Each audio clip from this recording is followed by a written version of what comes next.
It seems to me, I mean, I agree with what you say, but it seems to me that a lot of our thinking about this matter is clouded because we say the answer to the Ahmadinejads of the world is tolerance. And in fact, on the anniversary of Kristallnacht, it was just the 70th anniversary 3 weeks ago, the European Parliament hosted a meeting of European Jewish leaders who actually met with some representatives from Saudi Arabia, Pakistan, a number of other Muslim countries. And they were going to agree to this, what they call a white paper, on combating anti-Semitism and racism and other forms of intolerance, which on the surface sounded like it was a real breakthrough. Now, at the same time that this was happening, the UN General Assembly is debating a resolution that would urge defamation of religion as a punishable or taboo activity.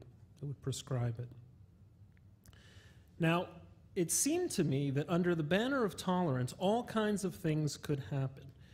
One of the things that could happen is that the conversation that you and I have just been having could be banned because we are speaking about Islam, or at least Islamism, in ways that some Islamists might take offense to, say we are defaming their religion, and there might even be a UN General Assembly resolution to back them. And that's hugely worrisome. We have to have kind of open conversations about what is happening with Hamas, with Iran, among Muslim scholars in a way that is unblinkered, and where you can sort of have these kinds of conversations. I mean, tolerance seems to me a very weak rubric under which to fight this particular battle. In fact, intolerance is probably a much better one.